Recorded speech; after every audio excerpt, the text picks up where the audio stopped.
할렐루야. 우리 옆 사람하고 인사 한번 합시다. 참 잘 오셨습니다. 참 잘 오셨습니다. 할렐루야.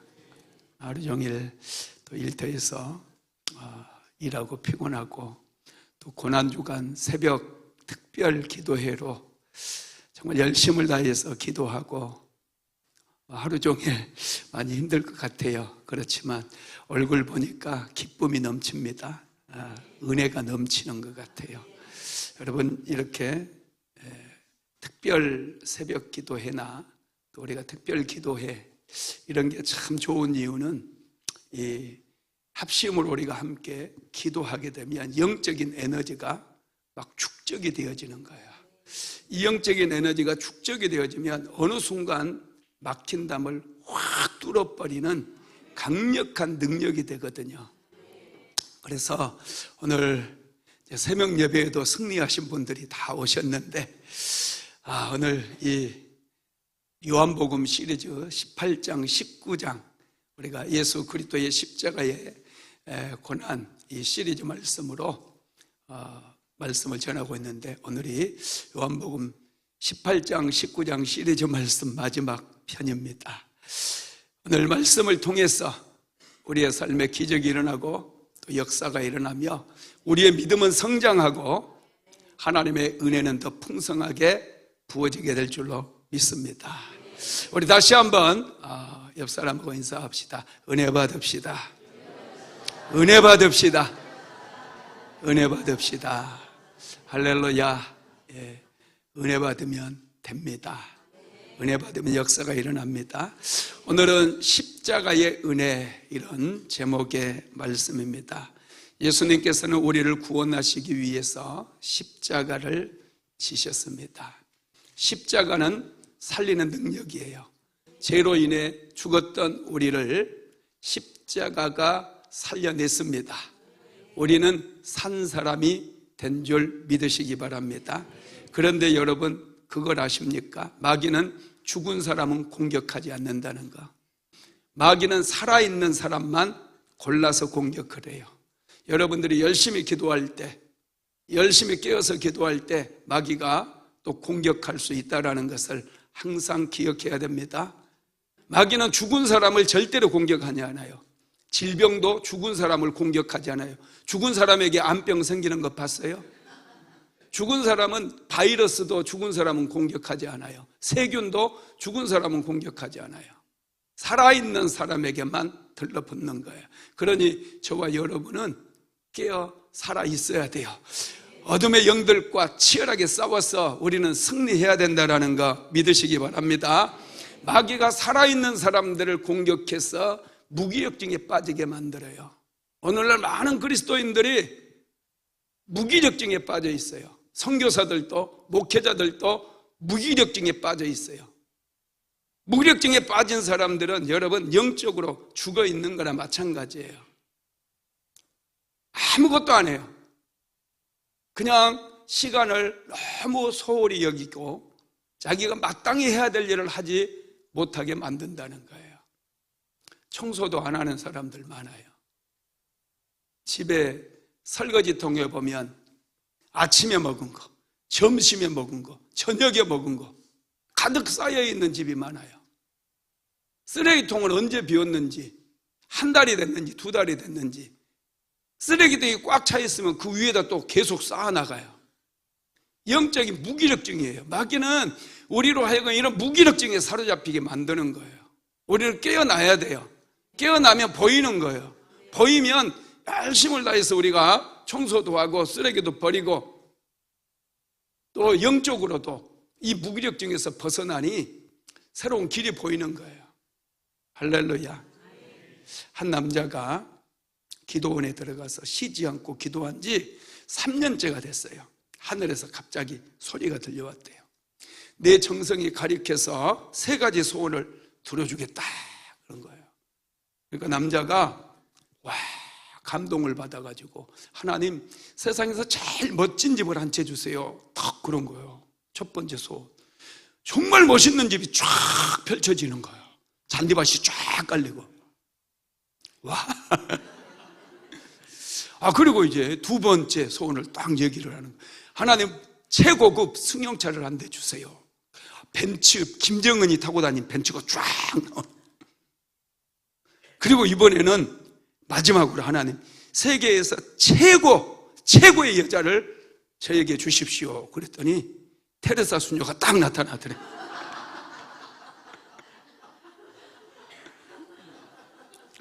어쩌자는 건지. 웃지 않는 인간들도 있어요. 어떻게 해서든지 한번 웃겨보려고. 이 무기력증에 빠진 사람들은 웃지도 않거든요.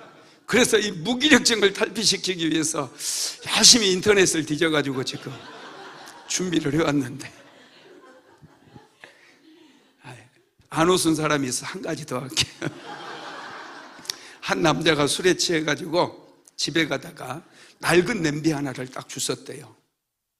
집에 가가지고 낡은 냄비를 걸레로 이렇게 딱 닦는데 갑자기 뻥 하면서, 이야, 요정이 나타난 거예요.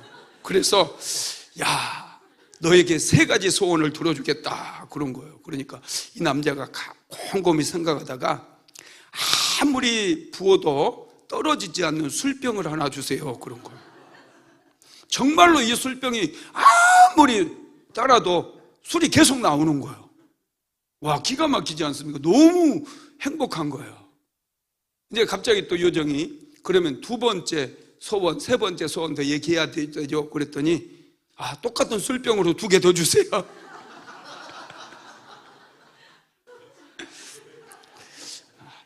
재미가 없나 봐요. 네. 재미가 없으면 하나 더 할까요? 하여튼 무기력증에 빠지게 되면 사람들이 웃지도 않고요. 무기력증에 빠지게 되면은 정말 나태하고 게으르고 아무것도 못해요. 기도도 못해요. 자꾸 그런 사람들의 입에서는 기도해야 되는데 학생들은 공부해야 되는데 자꾸 그런 말만 하는 거예요. 앞으로 나가지를 못해요. 고민만 하고 있는 거예요. 마귀는 자꾸 살아있는 사람들을 공격해서 무기력증에 빠지게 한다는 것을 여러분 반드시 기억하게 되기를 바랍니다. 여러분, 우리 인생은 그래서 십자가로부터 시작이 됩니다. 왜냐? 십자가는 살리는 능력이기 때문에. 십자가를 경험한 사람마다 무기력을 깨뜨릴 수 있어요. 나태하고 게으른 사람들을, 게으른 습관들을 다 깨부시고 그런 성품들을 다 깨버리고 아주 부지런하고 열정적으로 인생을 살아가게 만든다는 거예요. 여러분, 십자가에서, 저주의 십자가에서 은혜의 길이 열렸어요. 생명의 길이 열렸어요. 축복의 길이 열렸다라는 거예요. 여러분, 이 십자가 이후에, 예수님께서 십자가를 지고 난 이후에 이 십자가 때문에 숨어 있었던 2 제자가 오늘 우리가 읽은 본문에 보면 나옵니다. 이 십자가를 통해서 이 사람들이 살아나고 깨어나는 역사가 일어나는 거예요. 그 2 사람이 누구냐? 자, 요한복음 19장 38절에서 39절 같이 한번 읽어봅시다. 시작. 아리마대 사람 요셉은 예수의 제자이나 유대인이 두려워 그것을 숨기더니 2일 후에 빌라도에게 예수의 시체를 가져가기를 구하매 빌라도가 허락하는지라 이에 가서 예수의 시체를 가져가니라. 일찍이 예수께 밤에 찾아왔던 니고데모도 모략과 침향 섞은 것을 100리트라쯤 가지고 온지라. 여기에 예수님의 숨겨졌던 제자 2 사람이 나오죠. 이름이 뭐예요? 아리마대 요셉과 니고데모가 나와요. 이 사람들은 예수님께서 십자가를 지시기 전에는 별 일 없는 사람들이었어요. 성경의 핵심 인물들이 아니라는 거예요. 한번 나오고 말죠. 그런데 예수님께서 십자가를 지시고 난 다음에 이 2 사람이 성경에 나와서 정말 중요한 일을 감당을 하게 됩니다. 그것은 예수님의 시체를 본디오 빌라도에게 찾아가서 내어달라고 요청을 하고 안식일이 이제 시작되기 바로 직전에 예수님의 시신을 수습해서 장례식을 치르는 그 중요한 일을 이 두 사람이 하게 되었다는 거예요.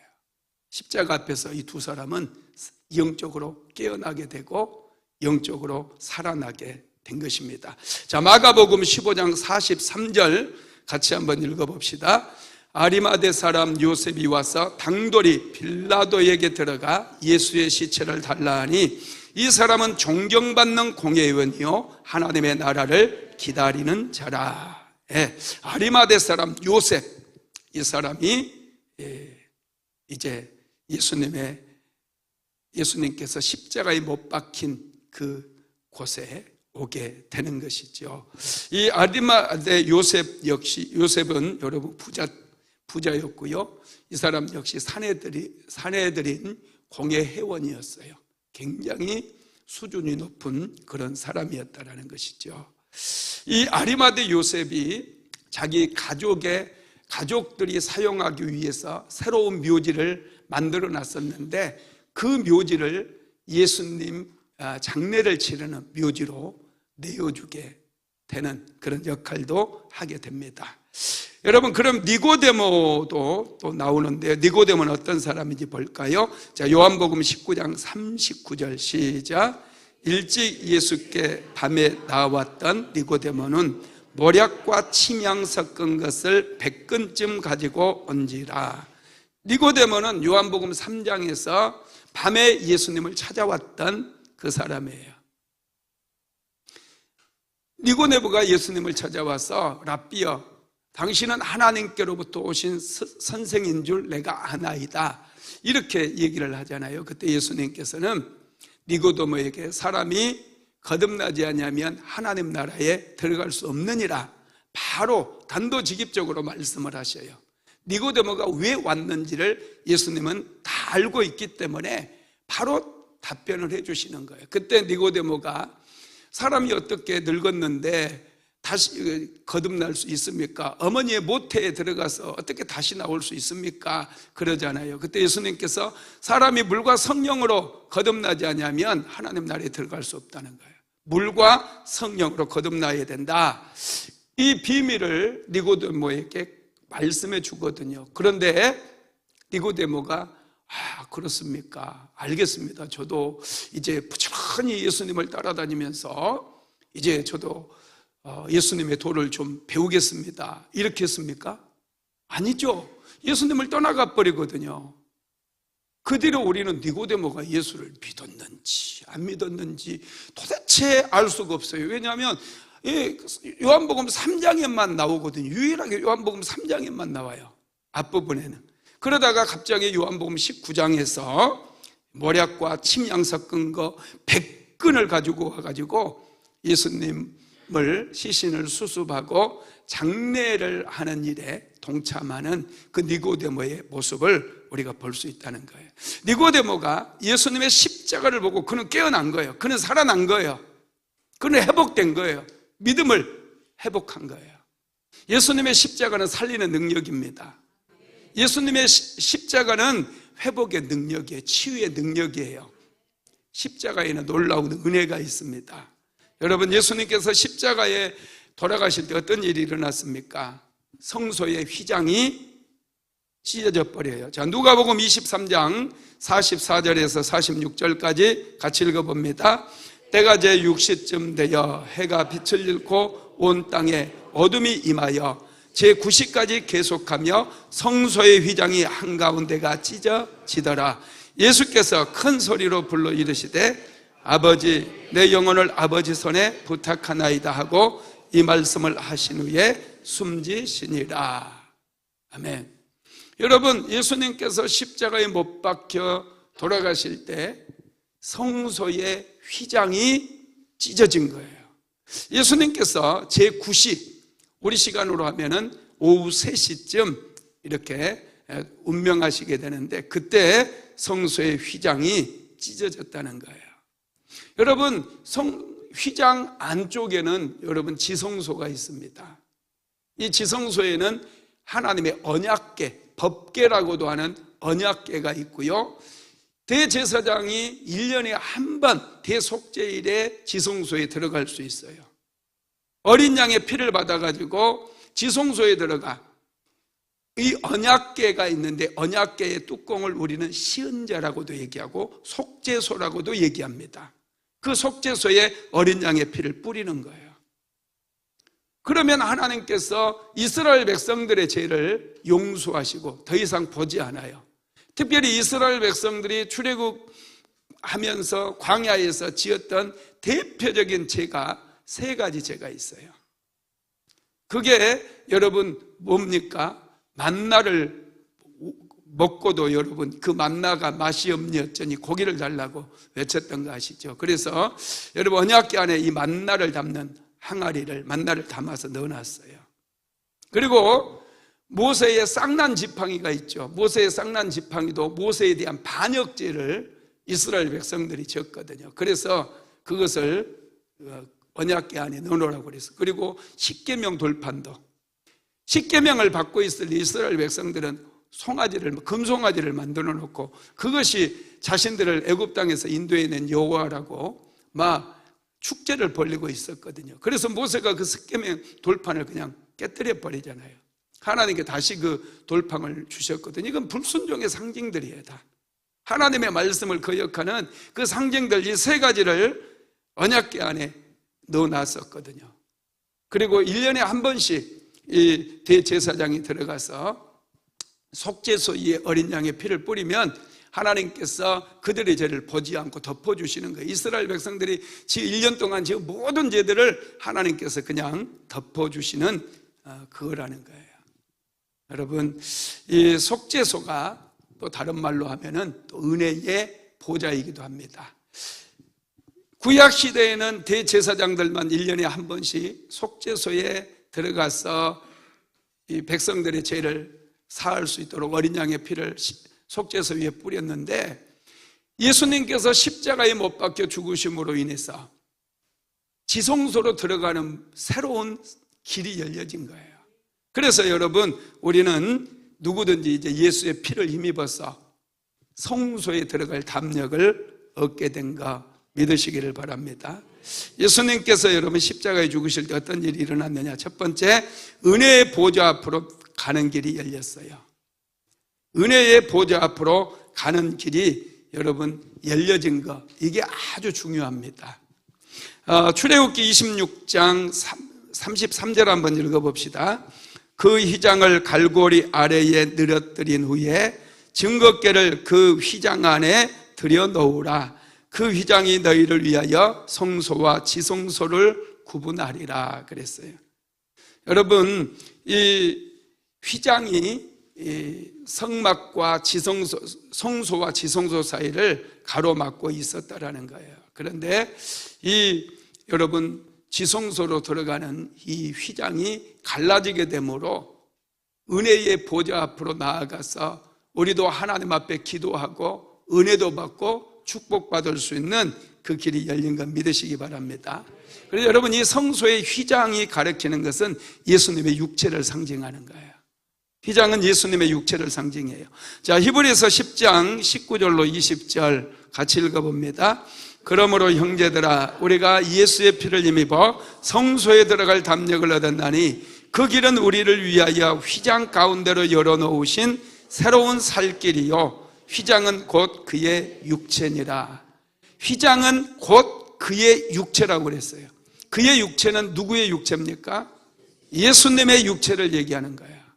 예수님께서 십자가 위에서 못 박히시고 몸이 찢기실 때 이 휘장이 가운데로 갈라지게 되었고, 우리는 새롭고 살 길로 나아갈 수 있게 된 거예요. 죄는 여러분 우리를 계속해서 무기력하게 만들고 우리의 영을 죽이는 거예요. 죄는 반복해서 우리를 죽이고 또 죽이고, 죄는 우리를 망하게 만들어요. 죄의 영향력은 막강해요. 죄의 능력은 죽이는 능력이에요. 파괴하는 능력이고 무너뜨리는 능력이에요. 그러나 예수님의 능력, 예수님의 십자가의 능력은 살리는 능력이에요. 회복의 능력이에요. 치유의 능력이라는 거예요. 그래서 여러분, 예수님께서 그 몸이 찢기심으로 이제 은혜의 보좌 앞으로 나아가는 그 길이 열려진 거예요. 은혜의 보좌 앞에 나아가면 병든 몸도 치료받아요. 가난도 치유되어지는 거예요. 모든 저주의 세력들이 힘을 잃어버리는 거예요. 믿으시기를 바랍니다. 그리고 예수님의 찢기신 몸에서 물과 피가 쏟아졌어요. 피와 물이 아주 중요합니다.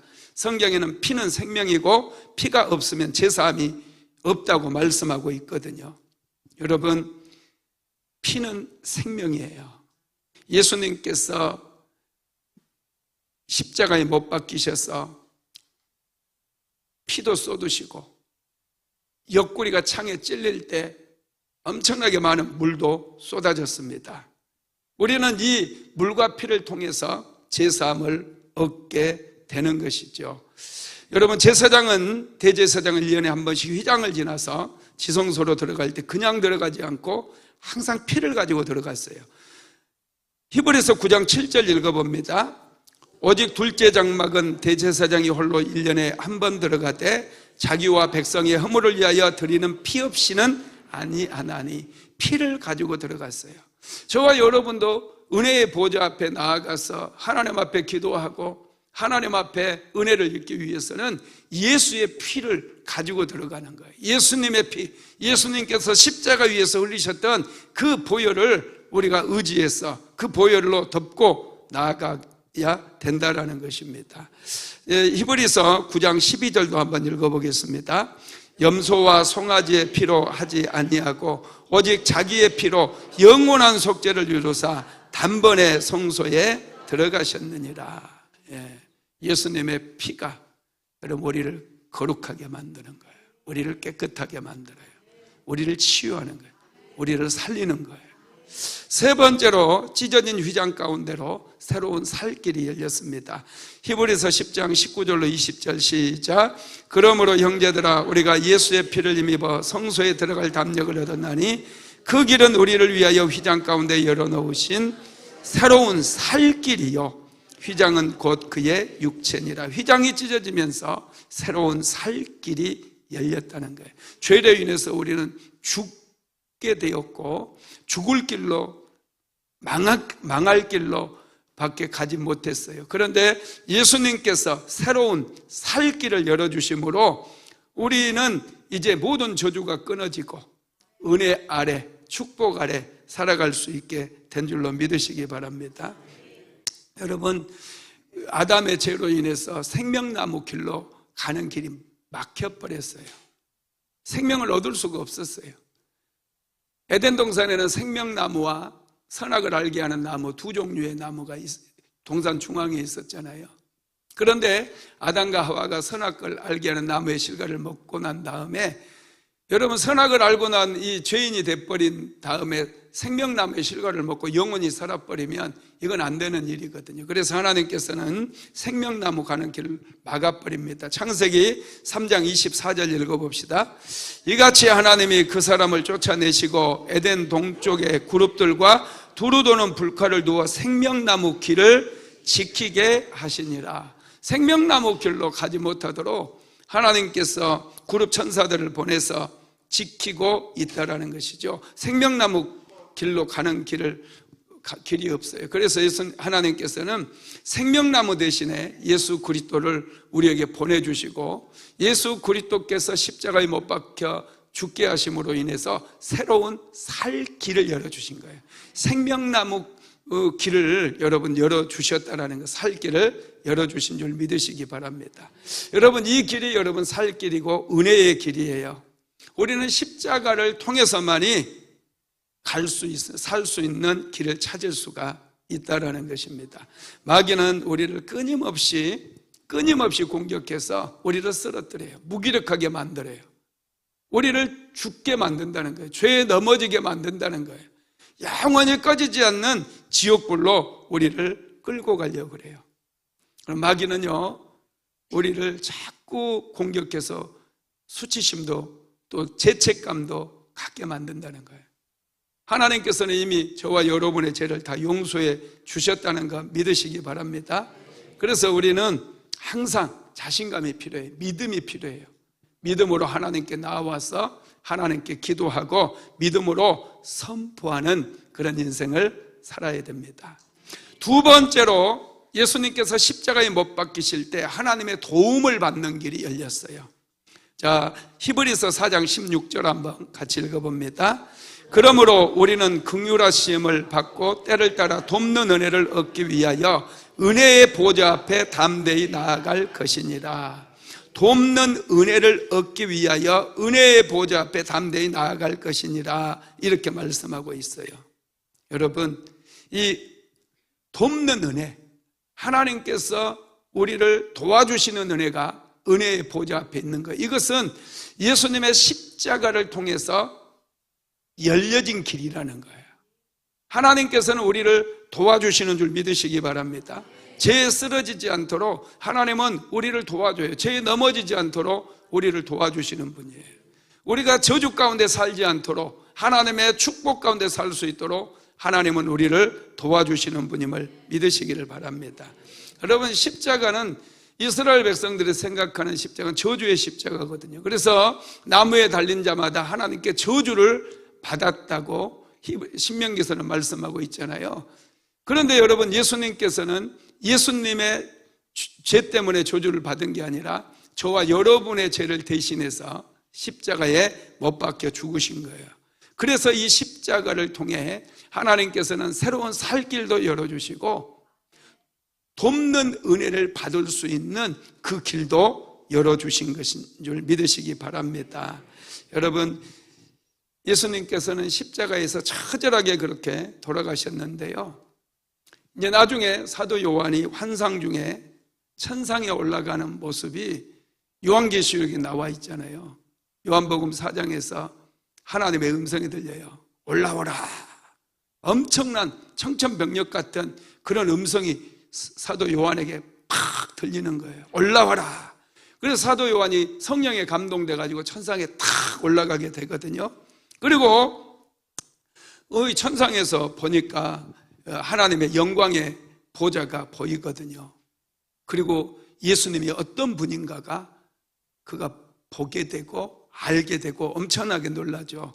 여러분, 그 보좌에 무엇이 있었느냐? 첫 번째는요, 일찍 죽임을 당한 어린 양 예수님이 계셨어요. 자, 요한계시록 5장 6절 한번 읽어봅시다. 내가 또 보니 보좌와 내 생물과 장로들 사이에 한 어린 양이 서 있는데 일찍이 죽임을 당한 것 같더라. 그에게 7뿔과 7눈이 있으니 이 눈들은 온 땅에 보내심을 받은 하나님의 7영이더라. 여기에 보니 여러분, 영광스러운 보좌에 일찍 죽음을 당하신 어린 양 같은 예수님이 계신 거예요.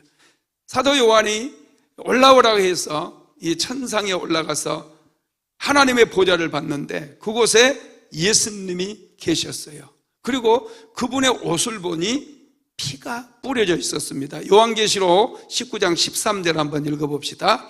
또 그가 피 뿌린 옷을 입었는데 그 이름은 하나님의 말씀이라 칭하더라. 예수님은 하나님의 말씀으로도 오셨잖아요. 태초에 말씀이 계시니라. 이 말씀이 하나님과 함께 계셨으니 말씀하고 있잖아요. 여러분, 이 말씀이신 하나님께서, 예수님께서 이 땅에 오신 거거든요. 근데 그분이 피 뿌린 옷을 입고 있는 모습을 사도 요한이 천상에서, 이 천국에서 보았다라는 거예요. 그리고 그 옷과 다리에 이름이 쓰여 있는데요, 요한계시록 19장 16절 한번 읽어봅시다. 그 옷과 다리에 이름을 쓴 것이 있으니 만왕의 왕이요 만주의 주라 하였더라. 그 다리에, 옷과 다리에 이름이 써 있는데 예수님, 어린 양 같은 일찍 죽임을 당하신 그 어린 양 같은 예수님, 피 묻은 옷을 입고 있는 그 예수님의 다리에, 옷과 다리에 이름이 쓰여 있는데 그분이 바로 만왕의 왕이고 만주의 주다, 이렇게 쓰여 있었던 거예요. 예수님께서 이 땅에 오셔서 많은 수치를 당하셨잖아요. 거절을 당하셨잖아요. 사람들에게 뺨을 맞으셨잖아요. 채찍질 당한 것뿐만 아니라 희롱을 당했잖아요. 그런데 그럴 뿐이 아니었다는 거예요. 사도 요한이 천상에 올라가서 보니 이분이 바로 만왕의 왕이요 만주의 주였다는 거예요. 여러분, 놀랍지 않습니까? 예수님은 우주를 통치하시는 만왕의 왕이시고 만주의 주였다라는 것이죠. 그 예수님께서 우리에게 돕는 길을, 우리를 도와주는 길을 열어주신 거예요. 그래서 누구든지 이제 예수님과 접촉되어지고 예수님의 이름을 부르는 자들 하나님께서 도와주시고 위로해 주시고 치료해 주시고 축복해 주신다는 것을 믿으시기 바랍니다. 두 번째로는 예수님의 어린 양의 위로가 있습니다. 어린 양 앞에 펼쳐진 보좌를 보니까요, 환난당한 자들이 위로를 받고 있는 거예요. 자, 요한계시록 7장 13절로 14절 읽어봅시다. 장로 중 하나가 응답하여 나에게 이르되 이 흰옷 입은 자들이 누구며 또 어디서 왔느냐? 내가 말하기를 내 주여 당신이 아시나이다 하니 그가 나에게 이르되 이는 큰 환난에서 나오는 자들인데 어린 양의 피에 그 옷을 씻어 휘게 하였느니라. 여러분, 큰 환난 가운데서 나온 사람들을 하나님께서 천상에서 예수님께서 위로해 주시는 그 모습을 사도 요한이 보고 있는 거예요. 예수님이 위로자입니다. 요한계시록 7장 17절 한번 읽어봅니다. 시작. 이는 보좌 가운데 계신 어린 양이 그들의 목자가 되사 생명수 샘으로 인도하시고 하나님께서 그들의 눈에서 모든 눈물을 씻어주실 것입니다. 이는 보좌 가운데 계신 어린 양, 여러분, 이분이 바로 예수님 아닙니까? 그들의 목자가 된다는 거예요. 예수님 목자가 되셔서 생명수 샘으로 그들을 인도해 주시고 또 그들 눈에서 흘렸던 그 모든 눈물을 다 씻어주신다는 거예요. 인생을 살다 보면 여러분, 남모르게 흐르는 눈물들이 많지 않습니까? 하나님 앞에 기도하면서 하소연하고 흘렸던 그 눈물들, 우리 믿음의 백성들이라고 한다면 남모르게 흘리는 그 눈물들이 많이 있거든요. 그 눈물들을 예수님께서 다 씻어주시고 위로해 주신다는 거예요. 그리고 생명수 샘으로 인도해 주신다는 거예요. 여러분, 그렇습니다.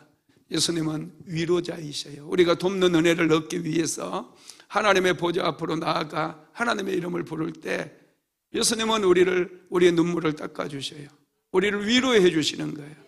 생명수 샘으로 인도해 주셔서 생수를 충만하게 우리에게 먹여주시고 다시금 살아갈 용기를 허락해 주신다는 거예요. 살 수 있는 힘을 우리에게 공급해 주신다는 것이죠.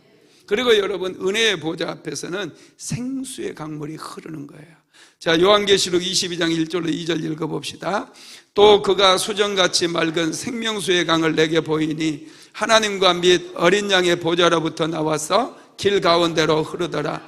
강 좌우에 생명나무가 있어 12가지 열매를 맺되 달마다 그 열매를 맺고 그 나무 잎사귀들은 만국을 치료하기 위하여 있더라.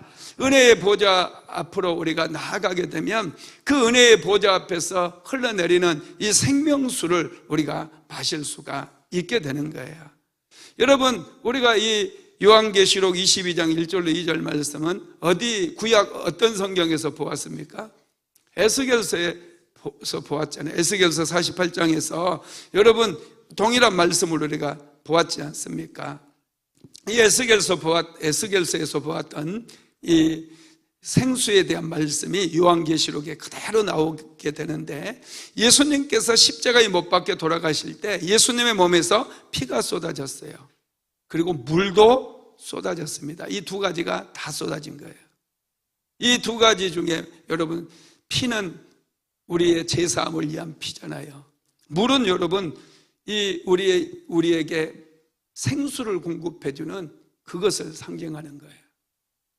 저와 여러분은 이 생수의 강물을 날마다 마셔야 될 줄로 믿습니다.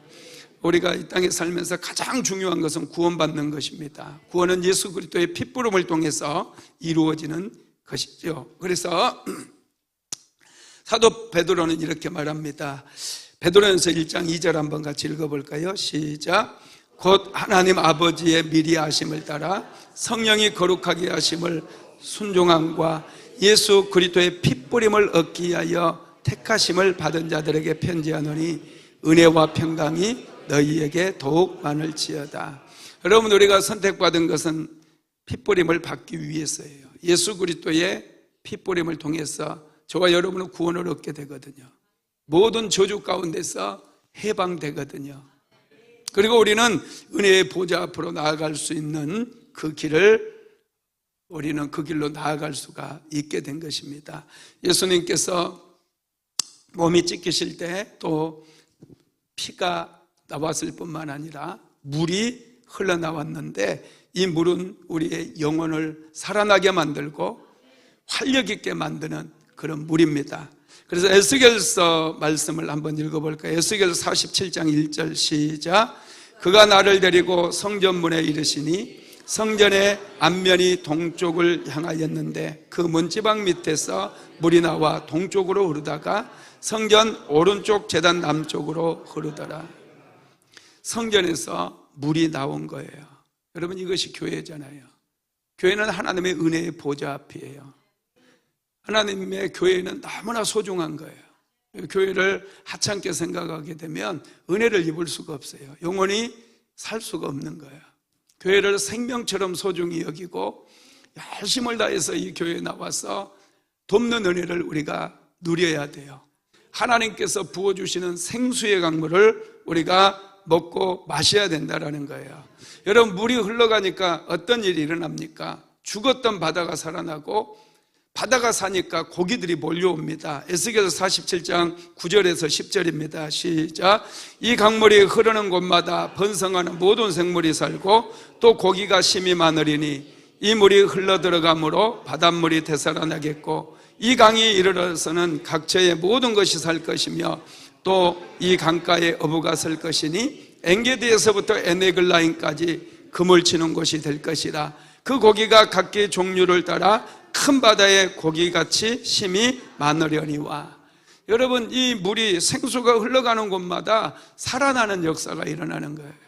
저와 여러분도 살아나기 위해서는 이 생수의 강물을 마시고 흘려보내야 돼요. 그래야 여러분들의 가정이 살아나는 역사가 일어나요. 무기력증에 빠져서 아무것도 못하고 결혼도 포기해버리고 예배도 드리지 않는 그런 자녀들 있지 않습니까?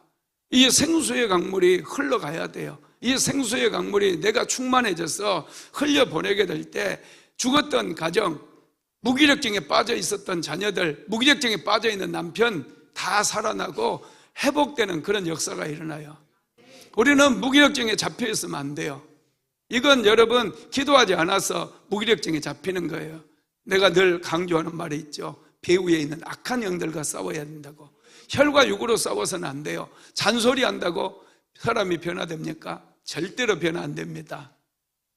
우리의 싸움은 혈과 육에 대한 싸움이 아니에요. 어둠의 영들과 어둠의 세상 주관자들과 정사와 권세자들, 악한 영들과의 싸움이라는 거예요. 우리는 그래서 예수의 피를 힘입어서 날마다 은혜의 보좌 앞에 나와야 돼. 이게 빨라요. 날마다 은혜의 보좌 앞에 나와서 날마다 예수의 이름을 부르게 되면 예수님께서 우리를 도와주시고 예수님의 십자가의 보혈이 나를 치료하고 죄의 영향력으로부터 해방되게 만드는 거예요. 그리고 예수님의 몸에서 쏟아졌던 그 물이, 그 생수가 나를 살리는 거예요. 가정을 살리는 거예요. 사업장을 살리는 거예요. 인생을 살리는 거예요. 여러분, 이 십자가는 영적 전쟁의 최고의 여러분 무기일 뿐만 아니라 최고의 능력이에요. 이 십자가를 날마다 적용하게 되기를 바랍니다. 이 물이 흘러가는 곳마다 놀라운 역사가 일어납니다. 치유와 회복의 역사가 일어나고요, 번성의 역사가 일어나는데 많은 열매가 맺혀진다는 거예요. 에스겔서 47장 12절 말씀 같이 읽어봅니다. 강 좌우가에는 각종 먹을 과실나무가 자라서 그 잎이 시들지 아니하며 열매가 끊이지 아니하고 달마다 새 열매를 맺으리니 그 물이 성소를 통하여 나옴이라. 그 열매는 먹을 만하고 그 잎사귀는 약재료가 되리라. 아멘. 그 강가에 이 생수가 가정으로 흘러가게 되면 여러분들의 가정이 막 살아나가지고 이제는 풍성한 열매를 맺는 거예요. 남편도 열매를 맺고 자녀도 열매를 맺고 아내도 열매를 맺고 풍성한 열매가 끊어지지 않는다는 거. 달마다 새로운 열매를 맺는데요. 여러분, 얼마나 놀라운 역사가 일어나는 것입니까? 그래서 우리 믿음의 백성들은 날마다 은혜의 보좌 앞으로 나와야 돼요.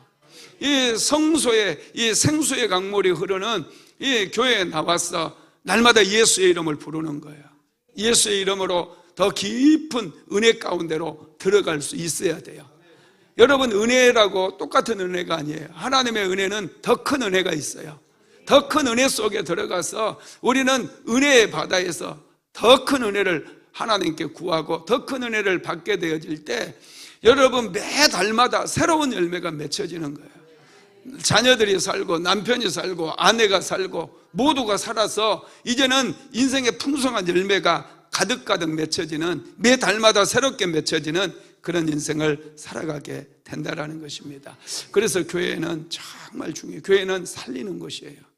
세상 사람들이 막 교회 욕하고 기독교인들을 개독이라고 막 그렇게 막 하는 이유가 여러분, 마귀의 역사인 거예요. 마귀들은 계속해서 교회를 욕하게 만들고 비방하게 만들고 기독교인들을 막 저주하게 만들어요.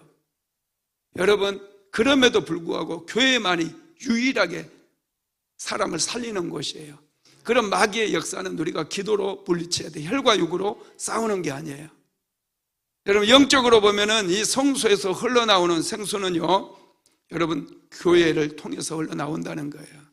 믿으시기 바랍니다.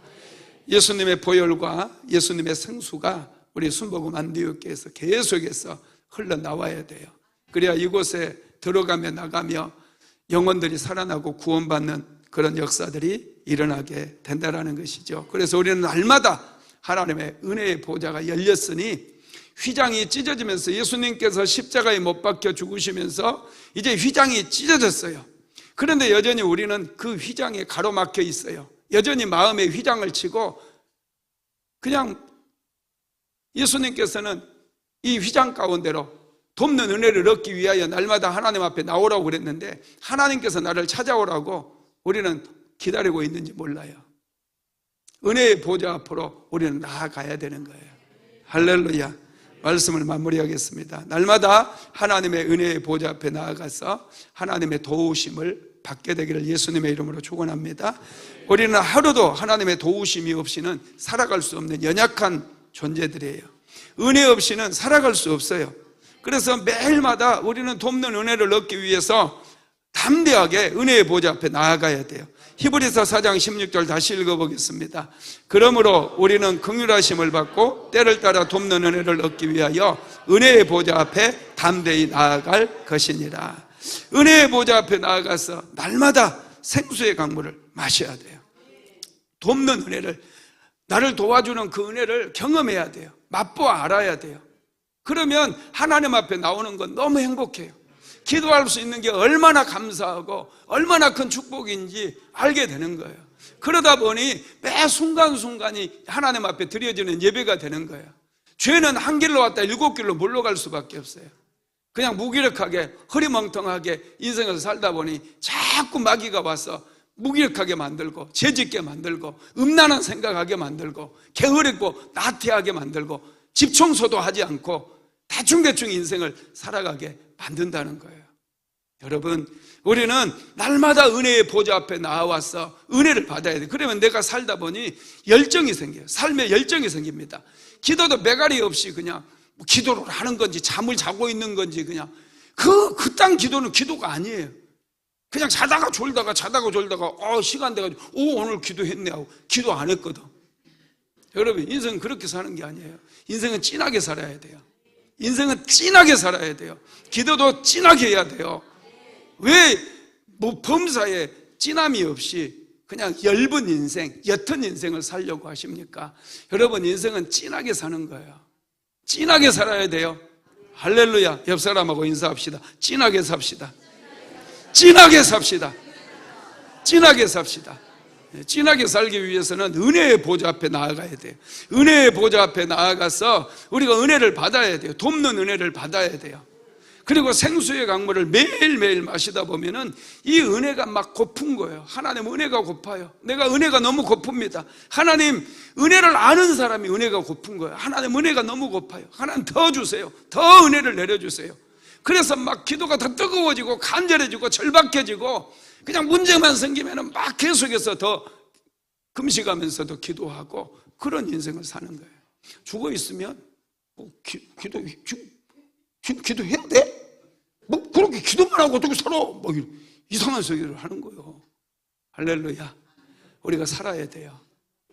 예수님께서는 이미 돕는 은혜를 우리에게 주시기 위해서 자기가 십자가에 못 박혀 죽으심으로 인해서 성소와 지성소를 맡고 있었던 휘장을 찢어버렸어요.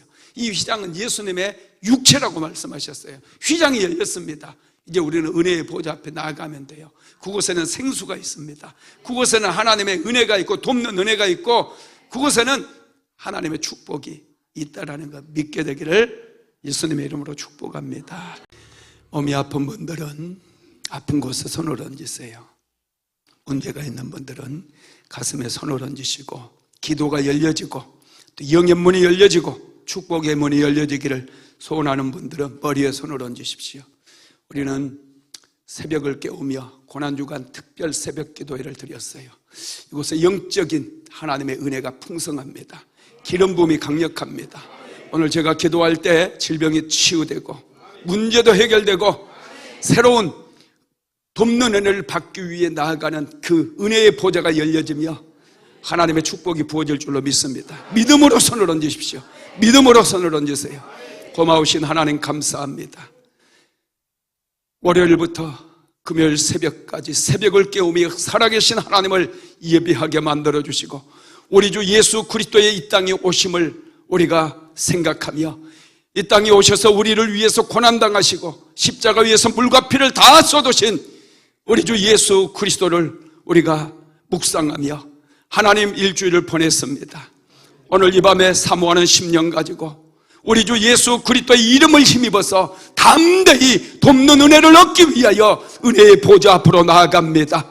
주여 이 시간 역사하시고 기름 부어 주시옵소서. 오늘 믿음으로 아픈 곳에 손을 얹었습니다. 내가 나사렛 예수 그리스도 이름으로 명령하노니 아픈 곳에 손을 얹은 모든 그 질병은 나사렛 예수 그리스도 이름으로 명령하노니 이 시간 묶임을 받고 떠나갈지어다.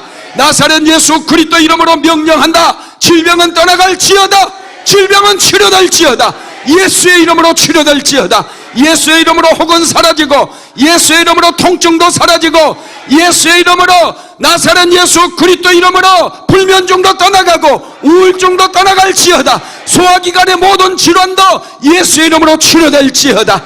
나사렛 예수 그리스도 이름으로 간에 혹이 있는 분 예수의 이름으로 치료될지어다. 오 주여 임하여 주옵소서. 예수의 이름으로 신장도 치료될지어다. 나사렛 예수 그리스도 이름으로 각종 모든 면역질환 모든 질병은 예수의 이름으로 치료될지어다. 예수의 이름으로 떠나가라. 저가 채찍에 맞음으로 너는 나음을 받았느니라. 오 주님 만져 주시옵소서. 하나님 그토록 기도해도 응답받지 못했던 문제가 있는 분들이 있습니다. 오늘 이 밤에 예수 그리스도의 이름을 믿음으로 가슴에 손을 얹습니다. 주여 기름 부어 주옵소서. 나사렛 예수 그리스도 이름으로 문제는 해결될지어다. 나사렛 예수의 이름으로 가정의 문제는 해결될지어다. 예수의 이름으로 사업장의 문제도 해결될지어다. 재정의 문제도 해결될지어다. 예수의 이름으로 재정은 풀어질지어다. 오 성령님 만져주시옵소서. 간절한 기도 제목이 있는 분 예수의 이름으로 기도 제목은 해결될지어다. 기도 제목은 응답될지어다. 예수의 이름으로 응답될지어다. 오 성령님 임하소서. 이제 하나님께서 주시는 그 예수 그리스도의 보혈을 의지해서 돕는 은혜를 얻기 위해 은혜의 보좌 앞에 나아가 하나님께서 부어주시는 그 생수의 강물을 마시고 이제는 열매 맺는 인생을 살기를 원함으로 머리에 손을 얹었습니다. 오 주여 머리에 손을 얹은 당신의 사랑하는 백성들 오늘 이 밤에 어루만져 주시고 성령의 기름을 부어주시고 예수님의 보혈로 덮어주셔서 오늘 이 밤에 생수의 강물이 가정가정마다 흐르게 하여 주시옵소서. 오 주여 머리에 손을 얹은 모든 심령들 새로운 비전이 열려지게 하시고 새로운 꿈이 열려지게 만들어 주시고 오 주여 축복의 문이 열려지게 만들어 주옵소서. 기도의 문이 열려지게 만들어 주시옵소서. 예수의 이름으로 돕는 은혜를 얻기 위해 하나님의 은혜의 보좌 앞에 나아가기를 원하는 모든 심령들마다 하늘의 문이 열려질지어다. 축복의 문이 열려질지어다. 머리에 손을 얹은 모든 심령마다 기도가 열려지고 하늘이 열려지고 축복의 문이 열려질지어다. 오 주님 축복하여 주옵소서. 마음껏 축복하여 주시옵소서. 예수님의 이름으로 기도드렸습니다. 지금은 우리 구주 예수 그리스도의 무한하신 은혜와 아버지 하나님의 극진하신 사랑하심과 보혜사 성령 하나님의 감동 감화 내주 교통 인도 충만케 하시는 역사가 오직 예수의 이름을 붙잡고 하나님의 은혜의 보좌 앞에 나아가 담대하게 은혜를 구하기를 간절히 소망하는 하나님의 모든 권속들 위에, 사랑하는 순복음 안디옥교회 모든 성도들 머리머리 위에, 가정과 직장과 사업장 위에 이제로부터 영원토록 함께 있을지어다. 아멘.